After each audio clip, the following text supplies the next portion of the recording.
Estamos de volta no segundo bloco do Conexão Popular, hoje conversando com Marcelo Werneck a respeito das Primeira e Segunda Guerras Mundiais. Lembrando que esse ano comemorado 100 anos do término da Primeira Guerra Mundial e agora nesse mês de maio também é comemorado o Dia da Vitória na Segunda Guerra Mundial. E já para fazer os questionamentos andarem, eu passo a pergunta para Débora Santos. Débora, pode fazer o seu questionamento. Marcelo, a Primeira Guerra ela aconteceu em etapas, né? Que teve a fase de movimento, a das trincheiras e depois a das ofensivas. Por que ela aconteceu dessa forma? Então, o que aconteceu foi o seguinte, o plano, a Primeira Guerra Mundial, né, os alemães e os franceses, todo mundo achava que ia haver uma guerra. Né? Isso estava no inconsciente coletivo das pessoas. Dentro da Alemanha, você tinha um sujeito que ele foi chefe de Estado-Maior, se eu não me engano, do exército alemão, chamado Schlieffen. Ele era marechal. E o Schlieffen, o que ele fez? Ele criou um plano para a invasão da França. Eles sabiam que ia ter outra guerra com a França. Tá? Ele ficou 10 anos construindo esse plano, chamado Plano Schlieffen. O Plano Schlieffen, a ideia do Plano Schlieffen era o seguinte, era, a partir da Alemanha, passar pelo território da Bélgica e entrar dentro da França, do território francês, através do território belga. Por quê? Porque o território francês, a fronteira entre a Alemanha e a França, eram muito defendidas. Tinha muitos obstáculos, né? Muitos obstáculos defensivos. Então a ideia do Schlieffen era essa, era invadir a França através da Bélgica. Bom, só que existem desafios aí. Você vai mover um exército de 1 milhão de soldados, você tem que ter ferrovia, tem um desafio logístico para você fazer isso, para você conseguir colocar os soldados lá. Né? O Schlieffen ficou 10 anos fazendo esse plano, tá? E no final o Schlieffen chegou à conclusão que o plano dele não ia dar certo. E ele morreu. Ele morreu. Já era um senhor, ele morreu. Tá? Num determinado momento desse plano, o que o Schlieffen percebeu? Percebeu o seguinte, olha, com a aliança da França com a Rússia, é provável que tenhamos que lutar uma guerra em 2 frontes. Então, qual era a ideia? Então, 2 frontes, né? Lá na Rússia e aqui na França. Qual era a ideia do Schlieffen, então? A ideia do Schlieffen era o seguinte, olha, primeiro a gente ganha da França rápido e depois a gente enfrenta a Rússia. Porque eles achavam que a Rússia, por ser muito grande, por ser muito atrasada em certos aspectos, ela ia demorar muito tempo para mobilizar o seu exército, para botar as pessoas em condição, os soldados em condição de lutar e no lugar aonde lutar. Né? Eles achavam que isso ia demorar. Né? Então esse era o plano. O problema é que, como já dizia um sujeito antes deles, né, o Clausewitz falou assim, olha, nenhum planejamento resiste ao contato com o inimigo. Não deu certo. Quando o plano Schlieffen, muito alterado, né, entrou em ação, né, eles fizeram exatamente isso. Eles entraram pela Bélgica, né, para tentar invadir a França por ali. Agora começou a acontecer o seguinte, né, os belgas resistiram. Então, não passaram em linha reta. Então, houve uma resistência dos belgas. Então, começou por aí. Então, isso já atrasou o avanço. Por outro lado, né, os russos se mobilizaram muito mais depressa do que os alemães imaginavam que os russos conseguiriam se mobilizar. Ou seja, conseguiriam colocar homens armados, né, exércitos, em condições de atacar a Alemanha. Então, eles ficaram numa situação, pois não dá para lutar com os dois ao mesmo tempo. Então, os alemães avançaram dentro do território francês, claro que com muita resistência, com uma resistência crescente. A Inglaterra, por outro lado, o Reino Unido, entrou também na guerra, né, para dar apoio ao exército francês. Então, a resistência foi aumentando. À medida que essa resistência ia aumentando, a velocidade do avanço alemão ia diminuindo, né, até que chegou na beira do rio Marne e aí parou. E aí ficou assim, puxa, para frente não vamos. Os russos do outro lado estão vindo. Qual foi a decisão? Vamos parar aqui. E pararam nessa parte, conquistaram um pedaço do território francês e pararam.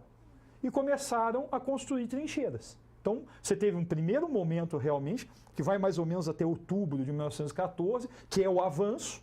Só que chega um determinado momento que o avanço para. E para principalmente por quê? Porque eles precisam começar a lutar contra os russos. Então, eu falo assim, com os dois não dá, não temos condição. Então, o que nós vamos fazer? Para aqui e vamos segurar os russos do lado de lá. E vamos tentar impor a eles algumas derrotas assim por diante. Então, daí em diante, a guerra fica estática. Vai ter ofensiva, a gente tentando ir para lá, a gente tentando, os franceses tentando retomar território, os alemães tentando retomar território, tentando avançar mais, mas você vai ter uma guerra que ela vai ficar quase estática, quase que por 4 anos. Né? Porque a Alemanha não tinha como lutar com os dois ao mesmo tempo. A Alemanha consegue fazer uma ofensiva grande quando ela vence a Rússia, quando a Rússia cai. E a Rússia só vai cair em 1917. Né? Então, mais ou menos, por aí a sua resposta. É interessante nessa fase de trincheira que foram abertas tantas trincheiras que eles nomeavam, né, como se nomeiam as ruas na época. Na verdade, as trincheiras elas foram abertas desde a fronteira da França com a Suíça até o Canal da Mancha.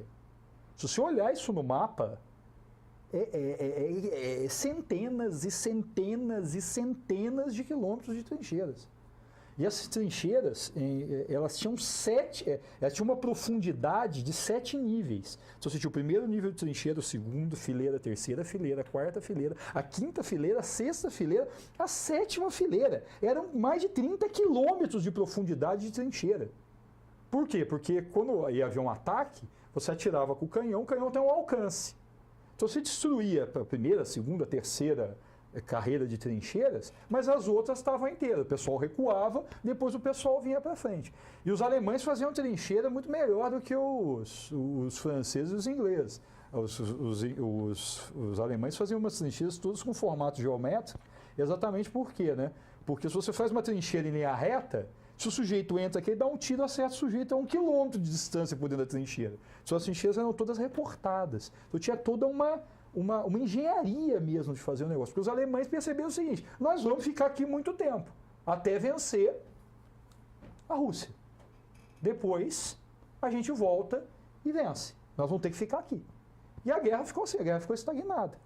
Né? Houveram tentativas, Batalha de Somme, Batalha de Preyas, Verdun, houveram ofensivas dos dois lados, mas essas ofensivas também os ganhos eram muito pequenos, ao custo de milhares. E assim, quando você fala de milhares, a gente pensa 1.000, 2.000. Não, era uma batalha de você ter 700 mil baixas. Baixa não é todo mundo morto. Baixa, a pessoa tomou um tiro, não morreu, vai para o hospital. Mas é um soldado a menos, é uma pessoa que está sendo tratada. Né? Assim, eram coisas inimagináveis. 700 mil baixas, 500 mil baixas, 17 mil mortos em um dia. Nossa, isso... São baixas em nível da população de São José dos Campos. Exatamente. No mesmo dia. Tipo assim, numa campanha como se você pegasse 3, 4 Pindamonhangaba e pronto, tá todo mundo ferido. Até esse momento da história, nenhuma outra guerra parecida com isso. Então, a guerra até então mais sangrenta, vamos dizer assim, que durou mais tempo, foi a Guerra Civil Americana. A Guerra Civil Americana foi um morticínio. A guerra que mais morreu americano foi dos americanos lutando contra os americanos. Foram 600 mil em 4 anos de guerra. Houveram guerras depois, mas essas guerras limitadas. Depois teve a Guerra Franco-Prussiana, que também morreu gente pra caramba, teve muita baixa. Mas não, vamos dizer assim, as 3 primeiras... Até outubro de 1917 você teve mais baixas do que a soma da Guerra Franco-Prussiana com a Guerra Civil Americana. Isso Gabriel? Voltando naquela questão da divisão territorial e a disputa por colônia, pode-se dizer que os conflitos étnicos na África foi causa e consequência da Primeira Guerra? Então, sim, não só na África, né? No Oriente Médio principalmente. O que acontecia? Né? Não é necessariamente consequência da Primeira Guerra, é consequência do processo do colonialismo. Porque o que acontecia? Os países africanos eles iam sendo divididos e a África ela é enorme e ela tem muitas etnias. né? Se eu não me engano, na África você tem mais de 2.000 idiomas. Se para pensar, cada idioma é uma etnia que fala. Então a África é muito vasta, é gigantesca, é culturalmente muito diversa, muito rica. E à medida que o colonialismo, que as potências europeias foram, a Bélgica com o Congo, a França, a Inglaterra, a Alemanha com pequenos pedacinhos, mesmo Portugal, foram transformando aquilo em colônias, eles não respeitavam necessariamente as divisões étnicas. Então você tinha, de repente, um país em que você tinha 2 grupos étnicos, né, que eram totalmente diferentes, falavam línguas diferentes, tinham culturas diferentes e que não necessariamente se amavam. Isso não é muito diferente do que acontecia aqui no Brasil. Você tem os tupinambás e e outra tribo, os tamoios. Só que aqui você não dividiu em países. E lá as coisas foram divididas em países, né? Então você passou a ter esse problema. Você tem etnias distintas, com heranças culturais distintas, povos distintos, inclusive com governantes distintos e tudo mais, e de repente sendo obrigados a viver dentro de um país que é algo totalmente artificial, algo que foi imposto. A mesma coisa no Oriente Médio, né? Não existia Iraque, não existia essas coisas, né? Ali também tudo foi uma divisão, resultado do quê?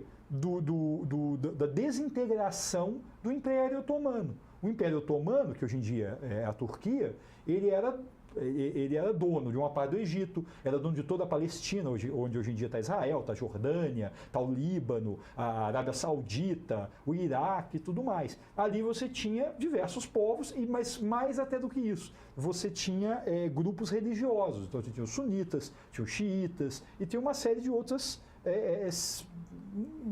grupos religiosos ali. E quando esses estados foram divididos no final da Primeira Guerra Mundial, ninguém prestou atenção nisso. Olha, eu quero daqui até aqui é meu. Ah, daqui até aqui, então dali até ali é meu, então. Tá bom. Só que ninguém se preocupou, né, em olhar e falar assim, olha, mas xiitas e sunitas brigam há 1000 anos. Nós vamos botar todo mundo junto? Isso pode não ser uma boa ideia. Hoje em dia estamos vendo que não é uma boa ideia. E isso vem daquela época. Vem da desintegração do Império Otomano. Então, sim, grande parte dos conflitos étnicos que você tem, eles ainda são fruto dessa divisão política, resultado principalmente dos países que perderam a guerra, a Primeira Guerra Mundial. Sim. Marcelo, o tempo do nosso segundo bloco também está no final. Para a gente já fazer uma introdução para o próximo bloco, fala para a gente, assim, você consegue identificar semelhanças nas causas do início da Primeira e da Segunda Guerra Mundial? Assim, semelhanças no início, não. Na verdade, o que você tem a Segunda Guerra Mundial, ela é a continuação de coisas mal resolvidas da Primeira. Então, é isso que aconteceu. Principalmente do fato da Alemanha ela não ter sido cabalmente derrotada em campo de batalha. A Alemanha ela perdeu a Primeira Guerra Mundial, mas ela não perdeu sendo derrotada. A Alemanha ela continuou lutando a guerra. A guerra ela impõe um custo econômico muito grande sobre a sociedade. Esse custo econômico significa que vai ter menos comida para as pessoas comerem, significa que toda a economia vai estar voltada para a guerra. Isso vai gerando ao longo do tempo um cansaço, né? E chegou um determinado momento que simplesmente os soldados alemães falaram, não dá mais para ficar aqui. Então a Alemanha ela perdeu, mas ela não foi derrotada. Não houve uma batalha em que perdemos, cabalmente perdemos. Morreu todo mundo, perdemos. Isso gerou muito ressentimento, em grande parte, dos combatentes alemães, gente que achava que a Alemanha ainda tinha condição de ganhar, ou tinha condição de continuar lutando, que não aceitou a derrota. Por outro lado, a paz para a Alemanha, ela foi uma paz muito dura, né? Então a Alemanha teve que pagar muitas indenizações de guerra, a Alemanha perdeu territórios, a Alemanha ficou sob uma certa intervenção durante um tempo. Né? Então, a paz ela deveria ter sido mais magnânima com a Alemanha.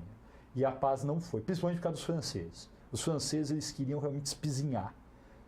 Claro, tinham seus motivos até certo ponto, porque a guerra foi travada dentro da França, a França teve perdas econômicas muito grandes, a França perdeu muita gente na Primeira Guerra Mundial, né? Mas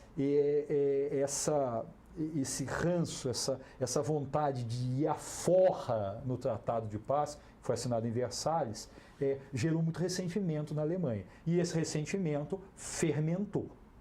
Né? E ecoou na segunda. Exatamente. Né? Se você olhar, a Segunda Guerra Mundial ela vai acontecer porque Hitler quer que ela aconteça. E Hitler era um soldado alemão, um João Ninguém, antes da guerra, em que a única coisa que Hitler fez na vida, depois de ser político, foi lutar na guerra. A guerra era tudo para Hitler. Então vamos contar essa história no próximo bloco. Então a gente vai para mais um breve intervalo e daqui a pouco a gente volta com Conexão Popular, hoje falando um pouco de história da Primeira e Segunda Guerra Mundial. Não sai daí.